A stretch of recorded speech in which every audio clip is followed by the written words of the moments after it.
നമ്മളിന്നുണ്ടാക്കാൻ ചക്കയില വേണം. അതിനായിട്ട് നമ്മൾ ചക്കച്ചുളകളൊക്കെ എടുത്തിട്ടുണ്ട്. ചക്കച്ചുളകളും എടുത്തിട്ടുണ്ട്. കുരു കളഞ്ഞിട്ടാണ് ചക്കച്ചുളകളെല്ലാം എടുത്തിരിക്കുന്നത്. നമ്മളിവിടെ എടുത്തിരിക്കുന്നത് ചക്ക വരിക്കച്ചക്കയാണ്. വരിക്കച്ചക്ക വെച്ചാണ് നമ്മളിന്ന് ചക്ക അലുവ ഉണ്ടാക്കാൻ പോകുന്നത്. അപ്പോൾ വീഡിയോയിലോട്ട് കിടക്കാം. ഗായ്സ്, നമുക്ക് ചക്കയൊക്കെ നല്ലപോലെ അരിഞ്ഞെടുക്കാം. അരിഞ്ഞിട്ട് നമുക്ക് നല്ലപോലെ ആവിയിൽ നല്ലപോലെ വേവിച്ചെടുക്കാം. ചക്കയെല്ലാം നമ്മൾ നല്ലപോലെ അരിഞ്ഞെടുത്തിട്ടുണ്ട്. നമുക്ക് വീഡിയോയിലോട്ട് കിടക്കാം. ചക്കയൊക്കെ നമുക്ക് ആവി കയറ്റിയ ശേഷം നമുക്ക് മിക്സിയിലിട്ട് നല്ലപോലെ അടിച്ചെടുക്കാം. ചക്കയൊക്കെ നമ്മൾ ആവി കയറ്റാൻ വേണ്ടി വെച്ചിട്ടുണ്ട്. നല്ലപോലെ ആവി വന്നിട്ട് നോക്കാം. ചക്കയ്ക്ക് ആവിയൊക്കെ കയറിയിട്ടുണ്ട്. നമുക്ക് മിക്സിയിലിട്ട് നല്ലപോലെ അടിച്ചെടുക്കാം. വന്നിട്ടുണ്ട്, നല്ലപോലെ വെന്തിട്ടൊക്കെ ഉണ്ട്. ആറിയ ശേഷം നമുക്ക് മിക്സിയിലിട്ട് നല്ലപോലെ അടിച്ചെടുക്കാം. അതുകൊണ്ട് നമുക്ക് ശർക്കര പാനിയാക്കാം. ഒരുണ്ട ശർക്കരയാണ് നമ്മളിവിടെ എടുത്തിരിക്കുന്നത് അലുവ ഉണ്ടാക്കാൻ വേണ്ടി. ശർക്കര നമുക്ക് നല്ലപോലെ പാനിയാക്കി എടുക്കാം. പാനിയാക്കി എടുക്കാം. അതിലോട്ട് നമ്മൾ വെള്ളം വെച്ചിട്ടുണ്ട്. വെള്ളത്തിന് അതിലോട്ട് ശർക്കര ഇട്ട് കൊടുക്കുകയാണ്. ശർക്കരയൊക്കെ നമുക്ക് നല്ലപോലെ പാനിയാക്കി എടുക്കാം.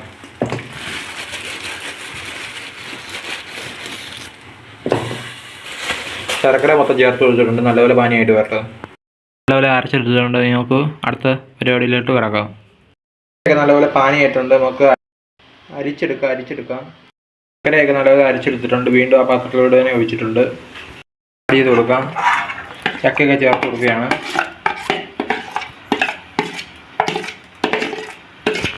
ഇവിടെ ചേർത്ത് കൊടുത്തിട്ടുണ്ട്. ഇനി നമുക്ക് തേങ്ങാപ്പാൽ എടുക്കാം. ഇത് കൊടുത്താൽ നല്ലപോലെ ഇളക്കി കൊടുക്കുകയാണ്. നല്ലപോലെ കുറുകിയൊക്കെ വരുന്നുണ്ട്. നല്ലപോലെ ഇളക്കി കൊടുക്കുകയാണ്. ഇനി നമുക്ക് തേങ്ങാപ്പാൽ നല്ലപോലെ അരിച്ചിട്ട് നമുക്ക് ഇതിലോട്ട് ഒഴിച്ചു കൊടുക്കാവുന്നതാണ്. തേങ്ങാപ്പാലാണ് ഇവിടെ എടുത്തിരിക്കുന്നത്. അതിലോട്ട് നമുക്ക് മൈദ ചേർത്ത് കൊടുക്കാം. ഇത് നമ്മൾ 1 സ്പൂൺ ചേർത്ത് കൊടുക്കുകയാണ്. 2 സ്പൂൺ ചേർക്കുകയാണ്. ഇത് നല്ലപോലെ ഇളക്കുകയാണ്. തേങ്ങാപ്പാലിലോട്ട് 2 സ്പൂൺ മൈദയാണ് നമ്മൾ ചേർത്ത് കൊടുത്തിരിക്കുന്നത്.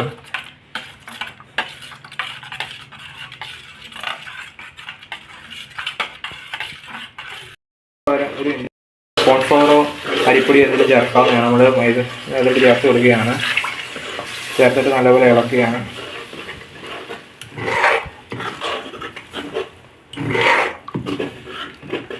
നല്ലപോലെ ഇളക്കി നല്ലപോലെ വേവിച്ചെടുപ്പിക്കാം. തയ്യാറാക്കിയ ഹോം മെയ്ഡ് നെയ്യ് ഇതിലോട്ട് ചേർത്ത് കൊടുക്കുകയാണ്. മഴ നെയ്യ് ചേർത്തിട്ട് നല്ലപോലെ ഇളക്കുകയാണ്. 1 സ്പൂൺ ഹോം മെയ്ഡ് നെയ്യാണ് ചേർത്ത് കൊടുത്തത്. ഇത് നല്ലപോലെ ഇളക്കുകയാണ്. വന്നിട്ടുണ്ട്. അതിലോട്ട് അണ്ടിപ്പരിപ്പും മുന്തിരിയും ചേർത്ത് കൊടുക്കുകയാണ്. അത് നല്ലപോലെ ഇളക്കുകയാണ്. നല്ലപോലെ വരണം. നല്ലപോലെ കുറുക്കി നമുക്ക് നല്ലപോലെ ഇളക്കിയെടുക്കാം. നല്ലപോലെ വരണം. ഇതിൽ നിന്ന് വിട്ടൊക്കെ വരണം. അത് പരിവാകണം. നമ്മൾ 1 സ്പൂൺ നെയ്യാണ് ചേർത്ത് കൊടുത്തിരിക്കുന്നത്. നല്ലൊരു ഭാഗമൊക്കെ ആയി വരുന്നുണ്ട്. നല്ലപോലെ ഇളക്കി ഭാഗമായി വരുന്നുണ്ട്. ചേർത്തുകൊണ്ടാണ് നമ്മൾ 1 സ്പൂൺ നെയ്യ് ചേർത്ത് കൊടുത്തത്. പരുവായി വന്നിട്ടുണ്ട്. വിട്ട് വരാറായ പരുവായിട്ടുണ്ട്.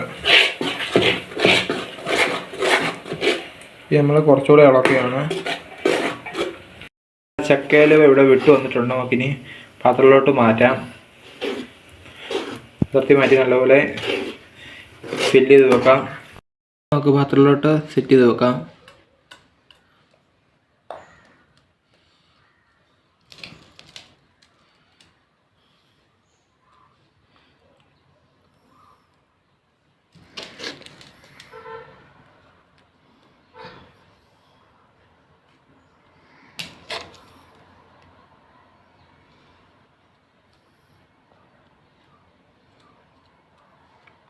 ചെയ്ത് കൊടുക്കാം.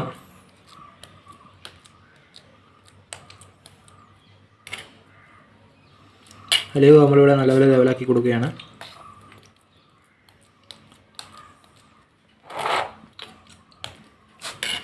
എടുത്തിരിക്കുന്ന സംഭവങ്ങളുടെ കാര്യങ്ങൾ പറയാം. നമ്മൾ 1 ഉണ്ട ശർക്കര എടുത്തിട്ടുണ്ട്. പിന്നെ നമ്മൾ 750 ഗ്രാം ചക്കച്ചുളകൾ എടുത്തിട്ടുണ്ട്, പഴുത്തത്. പിന്നെ ആവശ്യത്തിന് തേങ്ങാപ്പാൽ ഇവിടെ എടുത്തിട്ടുണ്ട്. ഒരു തേങ്ങയുടെ പാലാണ് നമ്മളിവിടെ എടുത്തിരിക്കുന്നത്. നമ്മളെല്ലാം ലെവലാക്കിയിട്ടുണ്ട്. ഇനി നമുക്ക് 2-3 മണിക്കൂർ കഴിഞ്ഞ് ഇത് സെറ്റാക്കാൻ വെക്കാം. അലുവയൊക്കെ ഒരുവിധം റെഡി ആയിട്ടുണ്ട്. ഇനി നമുക്ക് കുടഞ്ഞിട്ട് നോക്കാം. ഏകദേശം 2 മണിക്കൂർ കഴിഞ്ഞിരിക്കുക. അലുവയൊക്കെ ഇവിടെ റെഡി ആയിട്ടുണ്ട്. വീഡിയോ ഇഷ്ടപ്പെട്ടാൽ എല്ലാവരും ഒന്ന് സബ്സ്ക്രൈബ് ചെയ്തേക്കണം. അടുത്ത വീഡിയോ ആയിട്ട് നമ്മൾ ഇനിയും വരുന്നതായിരിക്കും.